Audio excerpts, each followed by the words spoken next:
ਅਸੀਂ ਤਾਂ ਇਹ ਇਮੈਜਿਨ ਕਰਦੇ ਸੀ ਕਿ 2000 ਜਿਹੜਾ 50 ਤੱਕ ਪਹੁੰਚਦੇ ਆ, ਜਿਹੜਾ $100 ਬਿਲੀਅਨ ਤੋਂ ਜ਼ਿਆਦਾ ਸਾਡਾ ਟ੍ਰੇਡ ਰਸ਼ੀਆ ਨਾਲ ਹੋਏਗਾ, ਪਰ ਇਹ ਤਾਂ 2030 ਦੇ ਵਿੱਚ ਹੀ ਤੋਂ ਪਹਿਲਾਂ ਹੀ ਜਿਹੜਾ ਇਹ ਮੁਕੰਮਲ ਹੋਣ ਜਾ ਰਿਹਾ ਹੈ। Trade between the two countries needs to be more balanced, and that would require addressing current constraints and undertaking greater, क्योंकि ये थोड़ा जिहा इन्हां दा रौला पिया होया रूबल वर्सिस रूपी। रशिया चाहुंदा है भी डील जिहड़ा वो बिल्कुल रूबल दे विच होए, और इंडिया अमरीका वल भी देख रहा। Russia has emerged as a major source of fertilizers for us. Its supply of crude oil, coal, uranium is needed importantly. Similarly, India's pharmaceutical industry has emerged as an affordable and reliable source for Russia. Trump ਹੋਰ ਜੋ ਮਰਜ਼ੀ ਹੋਏ, ਉਹ ਇਹਨਾਂ ਦੇ ਇਸ ਕਿਸਮ ਦੇ ਵਿਹਾਰ ਨੂੰ ਜਿਹੜਾ he will expose them already। ਅਜੇ ਤਾਂ ਦਿਲਵਦੀ ਦਿਖਾ ਰਹੇ ਨੇ ਜਾਂ ਦੂਜਾ ਦੇਖ ਰਹੇ ਨੇ ਕਿ ਬਈ ਦੇਖੋ ਸਾਡਾ ਯਾਰ ਰਸ਼ੀਆ, ਪਰ ਅਲਟੀਮੇਟਲੀ ਇਹ ਜਿਹੜਾ ਇਹਦਾ ਇਹਨਾਂ ਨੂੰ ਖਮਿਆਜ਼ਾ ਭੁਗਤਣਾ ਪਏਗਾ।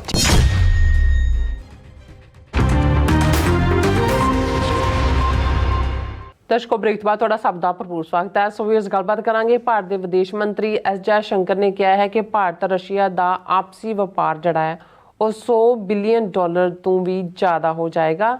ਇੱਕ ਪਾਸੇ ਅਮਰੀਕਾ ਨੇ ਰੂਸ ਤੇ ਆਰਥਿਕ ਪਾਬੰਦੀਆਂ ਲਾਈਆਂ ਹੋਈਆਂ ਨੇ ਅਤੇ ਦੂਸਰੇ ਪਾਸੇ ਭਾਰਤ ਇਸ ਦਾ ਨਜਾਇਜ਼ ਫਾਇਦਾ ਚੱਕ ਰਿਹਾ ਹੈ। ਸੋ ਕੀ ਇਹ ਅਮਰੀਕਾ ਦਾ ਮੂੰਹ ਚੜਾਣਾ ਹੈ?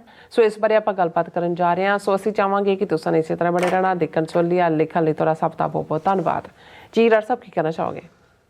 ਦੇਖੋ, ਇਸ ਵੇਲੇ ਇੱਕ ਪਾਸੇ ਤਾਂ ਅਮਰੀਕਾ ਦੇ ਵਿੱਚ ਜਿਹੜਾ ਅਗਲੇ 2 ਮਹੀਨੇ ਨੇ ਉਹ ਟ੍ਰਾਂਜੀਸ਼ਨ ਫੇਜ਼ ਪ੍ਰੈਜ਼ੀਡੈਂਟ ਟਰੰਪ ਵੱਲੋਂ ਆਪਣੀ ਟੀਮ ਨੋਮੀਨੇਟ ਕੀਤੀ ਜਾ ਰਹੀ ਹੈ। ਇਸ ਦੇ ਨਾਲ ਨਾਲ ਜਿਹੜਾ ਰੂਸ ਔਰ ਯੂਕਰੇਨ ਦੇ ਵਿੱਚ ਲੜਾਈ ਹੈ ਉਹ ਵੀ ਬਰਾਬਰ ਜਾਰੀ ਹੈ।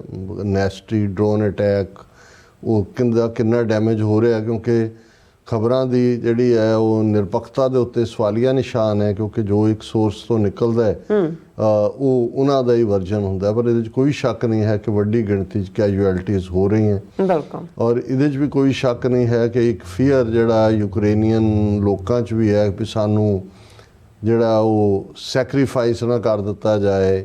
ਅਲਟੀਮੇਟਲੀ ਅਮਰੀਕਾ ਰੂਸ ਜਿਹੜਾ ਆਪਣੀ ਕੋਆਰਡੀਨੇਸ਼ਨ ਬਣਾਉਣ ਦੇ ਨਾਂ ਥੱਲੇ, ਜਾਂ ਜੇ ਪੀਸ ਜਾਂ ਸੀਜ਼ ਫਾਇਰ ਦੀ ਵੀ ਗੱਲ ਹੋਏ ਤਾਂ ਇਹ ਨਾ ਹੋ ਜਾਏ ਕਿ ਜੋ ਰਸ਼ੀਆ ਨੇ ਹੜੱਪ ਲਿਆ ਉਹ ਉਹਨਾਂ ਦੇ ਕੋਲ ਰਹੇਗਾ, ਬਾਕੀ ਜਿਹੜਾ ਜਿਵੇਂ ਕਿ ਹੈ ਉਹਨਾਂ ਲੂਲਾ ਲੰਗੜਾ ਜੋ ਬਚਿਆ ਹੋਇਆ ਉਹ ਯੂਕਰੇਨ ਰਹੇ।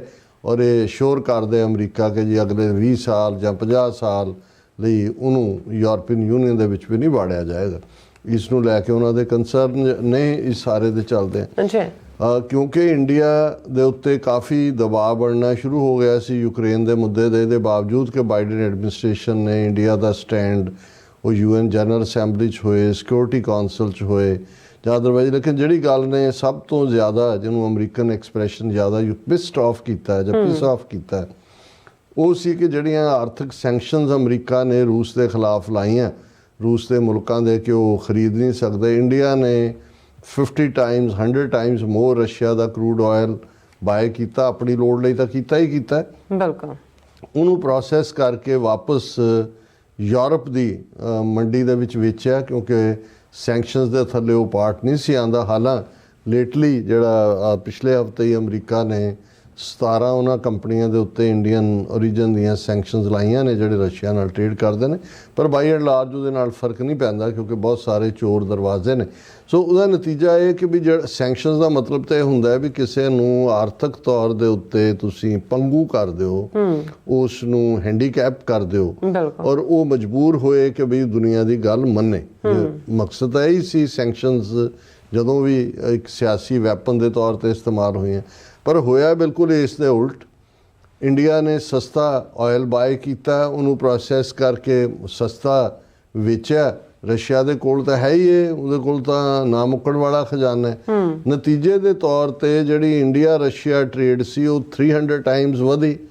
ਸੈਂਕਸ਼ਨਸ ਦਾ ਅਸਰ ਵੀ ਕੋਈ ਨਹੀਂ ਹੋਇਆ, ਰਾਦਰ ਰਸ਼ੀਆ ਦੀ ਇਕੋਨਮੀ ਬੂਮ ਕੀਤੀ ਇਸ ਪੀਰੀਅਡ 'ਚ, ਔਰ ਰਸ਼ੀਆ ਹੋਰ ਡਿਟਰਮਿਨਡ ਤਰੀਕੇ ਦੇ ਨਾਲ ਅੱਗੇ ਵਧਿਆ। ਫਿਰ ਇਕੱਲਾ ਹੀ ਨਹੀਂ, ਇੰਡੀਆ ਨੇ ਰਸ਼ੀਆ ਦਾ ਮੂੰਹ ਚੜਾਉਣ, ਜਿਹੜਾ ਅਮਰੀਕਾ ਦਾ ਮੂੰਹ ਚੜਾਉਣ ਦੇ ਲਈ ਜਦੋਂ ਨੈਟੋ ਦੇ 30-32 ਮੁਲਕਾਂ ਦੀ ਮੀਟਿੰਗ ਜਾਂ ਸਮਿਟ ਵਾਸ਼ਿੰਗਟਨ ਡੀਸੀ 'ਚ ਬਾਈਡਨ ਨੇ ਰੱਖੀ, ਇਹ ਜਾ ਕੇ ਉੱਥੇ ਭਾਲੂ ਵਾਂਗ ਚੰਬੜ ਗਿਆ ਪੁਤਿਨ ਨੂੰ। ਉਹਨੇ ਵੀ ਹਾਈਐਸਟ ਅਵਾਰਡ ਜਿਹੜਾ ਮੁਲਕ ਦਾ ਉਹਨੂੰ ਦਿੱਤਾ। ਹੁਣ ਜਦੋਂ ਬ੍ਰਿਕਸ ਦੀ ਮੀਟਿੰਗ ਹੋਈ ਉਹਦੇ 'ਚ ਵੀ ਇੰਡੀਆ ਜਾ ਵੜਿਆ। ਔਰ ਹੁਣ ਇਹਦੇ ਬਾਵਜੂਦ ਕਿ ਜਾਣਦਿਆਂ ਹੋਇਆਂ ਵੀ ਕਿ ਭਾਈ ਟਰੰਪ ਐਡਮਿਨਿਸਟ੍ਰੇਸ਼ਨ ਜਾਂ ਦੂਜੇ ਤੀਜੇ ਦੇ ਵੇਲੇ ਜਿਹੜਾ ਉਹ ਇੰਨਾ ਵਾਕਅਵੇ ਜਿਵੇਂ ਬਾਈਡਨ ਦੇ ਵੇਲੇ ਇਹਨਾਂ ਨੇ ਮੌਜਾਂ ਕੀਤੀਆਂ ਨੇ, ਸ਼ਾਇਦ ਉਵੇਂ ਦਾ ਮਾਹੌਲ ਨਾ ਹੋਏ। ਲੇਕਿਨ ਐਸਾ ਕੀ ਫੈਕਟਰ ਹੈ ਕਿ ਵੀ ਇਹ ਉਸ again showing the red flag to the Americans. ਹੁਣ ਇਹਨਾਂ ਦਾ ਇੱਕ ਫੋਰਮ ਹੈ, India Russia intergovernmental commission on trade, economic and scientific technology and cultural cooperation. ਇਹ ਪੂਰਾ ਇੱਕੋ ਹੀ ਨਾਂ ਹੈ ਕਿ ਪੰਜਵਾਂ ਜਿਹੜਾ ਉਹਨਾਂ ਦਾ ਇਹ ਫੰਕਸ਼ਨ ਸੀ ਕਮਿਸ਼ਨ ਟ੍ਰੇਡ ਦੇ ਉੱਤੇ, ਇਕਨੋਮਿਕਸ 'ਤੇ, ਸਾਇੰਸ 'ਤੇ, ਟੈਕਨੋਲੋਜੀ 'ਤੇ, ਕਲਚਰਲ ਕੋਆਪਰੇਸ਼ਨ 'ਤੇ। ਇਹ ਜਿਹੜਾ ਕਿ ਜਿਸ ਦੇ ਵਿੱਚ ਐਸ ਜੈ ਸ਼ੰਕਰ ਮੌਜੂਦ ਸੀ ਔਰ first deputy prime minister Russia ਦੇ ਡੈਨਿਸ ਮੈਂਟਰੂਵ ਉਹ ਪੂਰੇ ਰਸ਼ੀਅਨ ਡੈਲੀਗੇਸ਼ਨ ਦੇ ਨਾਲ ਆਏ। ਬਹੁਤ ਵੱਡਾ ਫੰਕਸ਼ਨ ਸੀ ਔਰ ਉਸ ਦੇ ਨਾਲ ਰਿਲੇਟਡ ਜਿੰਨੀਆਂ ਖਬਰਾਂ ਵੀ ਲੱਗੀਆਂ ਨੇ, ਜਿਹੜੇ ਵੀ ਉਹਨਾਂ ਦੇ ਬੇਸਿਕਲੀ ਪੀਟੀਆਈ ਦੀ ਨਿਊਜ਼ ਹੈ, ਕੁਛ ਇੰਡੀਪੈਂਡੈਂਟ ਚੈਨਲਸ ਦੀ ਵੀ ਹੈ। ਔਰ ਇਸ ਦੀ ਹੈਡਲਾਈਨ ਜਿਹੜੀ ਐਸ ਜੈ ਸ਼ੰਕਰ ਨੇ ਬੜੇ ਫਖਰ ਨਾਲ ਉਹਦੇ 'ਚ ਕਿਹਾ, India US trade set to surpass $100 billion ahead of schedule strengthening global ties. ਉਹਨੇ ਕਿਹਾ ਜੀ ਅਸੀਂ ਤਾਂ ਇਹ ਇਮੈਜਿਨ ਕਰਦੇ ਸੀ ਕਿ 2000 ਜਿਹੜਾ 50 ਤੱਕ ਪਹੁੰਚਦੇ ਆ, ਜਿਹੜਾ $100 ਬਿਲੀਅਨ ਤੋਂ ਜ਼ਿਆਦਾ ਸਾਡਾ ਟ੍ਰੇਡ ਰਸ਼ੀਆ ਨਾਲ ਹੋਏਗਾ, ਪਰ ਇਹ ਤਾਂ 2030 ਦੇ ਵਿੱਚ ਹੀ ਤੋਂ ਪਹਿਲਾਂ ਹੀ ਜਿਹੜਾ ਇਹ ਮੁਕੰਮਲ ਹੋਣ ਜਾ ਰਿਹਾ। ਔਰ ਇਹਦੇ 'ਚ ਇਹ ਸਾਡਾ ਬਹੁਤ ਕਲੋਜ਼ ਰਿਲੇਸ਼ਨਸ਼ਿਪ ਟ੍ਰੇਡ ਜਿਹੜਾ ਹੈ ਔਰ ਉਹਦੇ 'ਚ ਥੋੜ੍ਹਾ ਬਹੁਤ ਪੇਮੈਂਟਸ ਔਰ ਲੌਜਿਸਟਿਕਸ ਦਾ ਮਤਭੇਦ ਨੇ, ਪਰਸੈਪਟੀਬਲ ਪ੍ਰੋਗਰੈਸ, ਪਰ ਅਸੀਂ ਇਸ ਨੂੰ ਜਿਹੜਾ ਬਹੁਤ ਅੱਗੇ ਲੈ ਕੇ ਜਾ ਰਹੇ ਹਾਂ। ਔਰ ਜਿਹੜੀ ਉਹਨਾਂ ਦੇ ਟੈਲੀਵਾਈਜ਼ ਸੀ ਓਪਨਿੰਗ ਰਿਮਾਰਕਸ, ਉਸ ਦੇ ਵਿੱਚ ਜੈ ਸ਼ੰਕਰ ਨੇ ਕਿਹਾ, trade between the two countries needs to be more balanced and that would require addressing current constraints and undertaking greater, ਕਿਉਂਕਿ ਇਹ ਥੋੜ੍ਹਾ ਜਿਹਾ ਇਹਨਾਂ ਦਾ ਰੌਲਾ ਪਿਆ ਹੋਇਆ ਰੂਬਲ ਵਰਸਿਸ ਰੂਪੀ, ਕਿਉਂਕਿ ਉਹ ਬ੍ਰਿਕਸ ਦੇ ਥੱਲੇ ਜਾਂ ਦੂਜਾ ਰਸ਼ੀਆ ਚਾਹੁੰਦਾ ਵੀ ਡੀਲ ਜਿਹੜਾ ਉਹ ਬਿਲਕੁਲ ਰੂਬਲ ਦੇ ਵਿੱਚ ਹੋਏ। ਹੁਣ ਇੰਡੀਆ ਅਮਰੀਕਾ ਵੱਲ ਵੀ ਦੇਖ ਰਿਹਾ, ਪਰ ਮੇਰੇ ਲਈ ਇਹ ਆਪਣੇ ਆਪ ਦੇ ਵਿੱਚ ਕਿ ਵੀ ਇੱਕ ਪਾਸੇ ਜਿੱਥੇ ਇਹ ਕੁਝ ਚੱਲ ਰਿਹਾ ਅਜੇ ਵੀ ਯੂਕਰੇਨ ਦੇ ਵਿੱਚ ਔਰ ਇਧਰ ਟ੍ਰਾਂਜੀਸ਼ਨ ਹੋ ਰਹੀ ਹੈ, ਔਰ ਉਹਦੇ 'ਚ ਜੇ ਇਹ ਦਾਅਵਾ ਕਰਨਾ ਕਿ ਭਾਈ ਸਾਡਾ ਤਾਂ ਇੰਨਾ 100 ਬਿਲੀਅਨ ਦਾ ਜਿਹੜਾ ਅਸੀਂ 2050 'ਚ ਕਰਨਾ ਸੀ ਟ੍ਰੇਡ, ਉਹ ਤਾਂ ਹੁਣੇ ਹੀ ਸਾਡਾ ਹੋ ਗਿਆ। ਔਰ ਇਹ ਜਿਹੜਾ ਉਹਨਾਂ ਨੇ ਕਿਹਾ ਕਿ ਵੀ ਇੰਡੀਆ ਨੇ ਦੇਖਿਆ ਰਸ਼ੀਆ ਦਾ ਜਿਹੜਾ ਮੇਕ ਇਨ ਇੰਡੀਆ ਪ੍ਰੋਗਰਾਮ 'ਚ ਵੀ ਰਸ਼ੀਆ ਦਾ ਕਿੰਨਾ ਇੰਟਰਸਟ ਹੈ ਔਰ ਅਸੀਂ ਜੁਆਇੰਟ ਵੈਂਚਰ ਰਸ਼ੀਆ ਦੇ ਨਾਲ ਕਰਾਂਗੇ।